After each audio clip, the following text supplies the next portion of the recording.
உங்களுக்கு ஷின்சானை பிடிக்கும்னா மறக்காம லைக் பண்ணுங்க, ஷேர் பண்ணுங்க, சப்ஸ்கிரைப் பண்ணுங்க, கமெண்ட்ல ரெட் ஹார்ட்டை தட்டி விடுங்க. பாப்போம் எத்தனை பேத்துக்கு ஷின்சானை பிடிக்கும்னு சொல்லிட்டு. இன்னைக்கு நம்ம ஷின்சானோட ஒரு ஹாரர் எபிசோட் தான் பார்க்க போறோம். ஸோ லேட் பண்ணாம வாங்க வீடியோக்குள்ள போகலாம். ஃபர்ஸ்ட் சீன்லயே நம்ம பிரின்சிபல் சார் சொல்றாரு, எல்லாருமே இன்னைக்கு நைட்டு இங்கே தான் தூங்க போறீங்கன்னு சொல்லிட்டு. இதை கேட்டு நம்ம தலைவனும் யோசினாக்கா மேம் பாடம் நடத்தி தூங்குறது பத்தாதுன்னு இவங்க வேற வெத்தலை பாக்க வச்சு அழைக்கிறாங்களேன்னு சொல்லி நம்ம தலைவனும் ஒரு பக்கம் புலம்பிட்டு இருக்கான். இன்னைக்கு நைட்டு ஸ்பெஷலா கறி ரைஸ் தான். எல்லா பிள்ளைங்களும் லைன்ல நின்று வாங்கிட்டு போறாங்க. நம்ம மசாவும் பொறுமையா வர்றான். நம்ம மிஸ்ஸும் என்னப்பா இப்பதான் நான் வாங்கிட்டு போனேன், திரும்ப வந்து வாங்குறேன்னு கேட்டோன்னே நம்ம மசாவும் இல்ல மேம் நான் இப்பதான் ஃபர்ஸ்ட் டைம் வரேன், ஸ்டார்டிங்ல நீங்க தூங்க ஆரம்பிச்சிட்டீங்களா, அட கொடுங்க மேம் பசிக்குது அப்படின்னு சொல்லிட்டு நம்ம மசாவும் வாங்கிட்டு போயிடுறான். இப்போ எல்லாருமே சாப்பிட உட்காந்துட்டு இருக்காங்க. நம்ம கசாமாவும் மசாவை பார்த்தா பக்கத்து டேபிள்ல உட்காந்துருப்பான். கசாமா உடனே ஷின்சான் கிட்ட என்ன மசாவை பக்கத்து டேபிள்ல உட்காந்துட்டு இருக்கான்னு சொல்லிட்டு திரும்பி பார்க்கறான். நம்ம மசா ஷின்சான் பக்கத்துல உட்காந்துட்டு இருக்கான். நம்ம கசாமாக்கா ஒண்ணுமே புரியல. பில்டிங் ஸ்ட்ராங் பேஸ்மெண்ட் வீக்ன்ற மாதிரி நம்ம கசாமா ஒரு பக்கம் நடுங்கிட்டு இருக்கான். என்னடா நடக்குது இங்க, இவ்வளோ மர்மமா இருக்குதுன்னு சொல்லி நம்ம கசாமா ரொம்ப பயந்துருவாங்க. இப்போ நம்ம அகியோ மேடமும் எல்லாரும் வந்து ஐஸ்கிரீம் எடுத்துக்கோங்கன்னு சொல்றாங்க. ஐயா ஜாலி ஐயா ஜாலின்னு சொல்லிட்டு எல்லாருமே ஐஸ்கிரீம் எடுத்துக்கிறாங்க. மசா உருவத்துல இருந்த அந்த உருவம் வந்துட்டு போச்சானா மாறிடுது. இப்போ எல்லாருமே உட்காந்து ஐஸ்கிரீம் சாப்பிட்டுட்டு இருக்காங்க. மசாவும் கசாமா போ ஷின்சான் சொல்லிட்டு எல்லாருமே பேசிட்டு அந்த ஐஸ்கிரீம் சாப்பிட்டுட்டு இருக்காங்க. நம்ம கசாமாவும் ஒரு இதை நோட்டீஸ் பண்றான். பின்னாடி போச்சான் மாதிரி செகண்ட் காப்பி ஒன்று நடந்து போகுது. நம்ம கசாமாவும் இதை எப்படியாவது கண்டுபிடிச்சின்னு ஒரே மர்மமா இருக்குன்னு சொல்லிட்டு பின்னாடியே போனா அந்த போச்சான் காணா போயிடுறான். என்னடா நடக்குது இங்க அப்படின்னு சொல்லிட்டு நம்ம கசாமாவும் நடுங்கி போயிடுவான். வீட்டுக்கும் போக முடியாது, இங்க வந்து மாட்டிக்கிட்டோமேன்னு சொல்லி நம்ம கசாமாவும் ரொம்ப பயந்துட்டு இருப்பான். போச்சானா இருந்த உருவம் இப்ப நேனியா மாறிடுச்சு. நம்ம மாட்சாக்கா மேடமும் சரி எல்லாரும் வாங்க பட்டாசு வெடிக்கலாம் அப்படின்னு சொல்லுவாங்க. எல்லா பிள்ளைங்களும் ஜாலியா வந்து பட்டாசை வாங்கிட்டு இருப்பாங்க.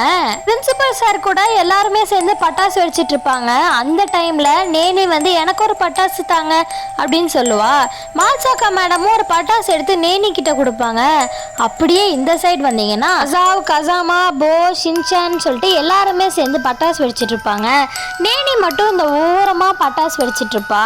இதை பார்த்து நம்ம கசாமாவும் நேனி ஏன் அப்படி வெடிச்சிட்டு இருக்கான்னு கேட்கும் போது இந்த சைடு ஒரு நேனி வந்து நான் இப்பதானே வெடிக்கிறேன், இப்பதான் பிஸ்கெட் வந்து நான் வாங்கிட்டு வந்தேன் அப்படின்னு சொல்றா.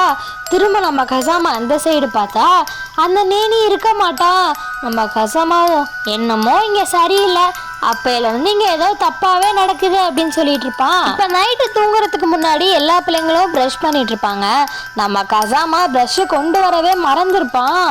இப்ப பாத்தீங்கன்னா கசாமாக்கு பின்னாடி அந்த உருவம் நிக்கும். இப்ப யோசினாக்கா மேடம் வந்து என்ன நீ ப்ரஷ்ஷை மறந்துட்டு வந்துட்டியா, என்கிட்ட ஒரு எக்ஸ்ட்ரா ப்ரஷ் இருக்கு நான் தரேன்னு சொல்லி எல்லாருமே ஒரு பக்கமா பெட்டை சரி பண்ணிட்டு இருக்காங்க. தலைவனுக்கு மட்டும் தலைவாணி இல்லைன்னு சொல்லி ரொம்ப கவலைப்பட்டுட்டு கசாமா கிட்ட சொல்றான் எனக்கு தலைவாணியே இல்லை அப்படின்னு சொல்றான்.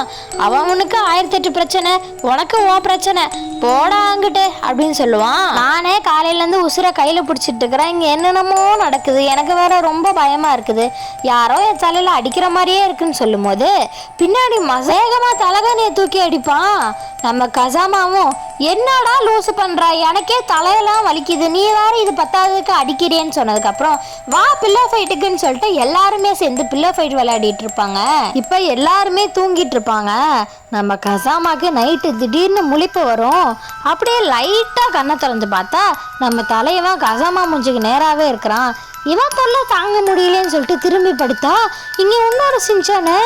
இவனுக்கா ஒரு பயம், என்னடா இது ஒரு ஷின்சானை வச்சே மேய்க்க முடியாது, 2 ஷின்சான் வேறையே, இப்போ வேற எனக்கு அர்ஜென்ட்டா சுச்சா வருது அப்படின்னு சொல்லிட்டு இருக்கும்போது 2 காதுலையுமே 2 ஷின்சானும் ஊதுறாங்க.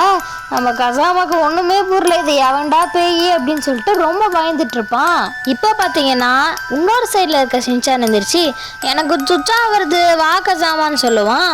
உடனே இந்த பக்கம் இருக்கிற ஷின்சான் எந்திரிச்சு எனக்கு சுச்சா வருது வா கசாமான்னு சொல்லி 2 பேரும் சொன்னோன்னே சரி வா கசாமா அப்படின்னு சொல்லிட்டு இந்த ஷின்சான் அந்த ஷின்சான் இழுத்துட்டு போவான்.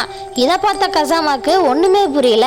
ஒத்தையா வந்தாலே இவனுங்களை சமாளிக்க முடியாது, இப்ப ரெட்டையா வேற இருக்கானுங்களேன்னு சொல்லிட்டு சம காண்டில் இருப்பான். இவனுங்களை இப்படியே விடக்கூடாது அப்படின்னு சொல்லிட்டு வரண்டா அப்படின்னு இவனும் வேகமா முன்னாடி போயிடுவான். இப்ப 3 பேருமே சேர்ந்து அட் டைம்ல சுச்சா அடிப்பாங்க. நம்ம கசாமாவும் அப்பாடி இப்போதான்டா நிம்மதியா இருக்கு. டேய் சின்சானு, நம்ம கூட இன்னொரு சின்சான் இருந்தால அவன் எங்கன்னு சொல்லி கசாமா கேட்க, நம்ம அதெல்லாம் எனக்கு தெரியாதுப்பா அப்படின்னு சொல்றான். இப்படியே இந்த ஸ்டோரியை முடிச்சிடுறாங்க. உங்களுக்கு இந்த ஸ்டோரி பிடிச்சிருந்துச்சுன்னா மறக்காம லைக் பண்ணுங்க, ஷேர் பண்ணுங்க, சப்ஸ்கிரைப் பண்ணுங்க, கமெண்ட்ல ரெட் ஹார்ட்டை தட்டி விடுங்க. பா.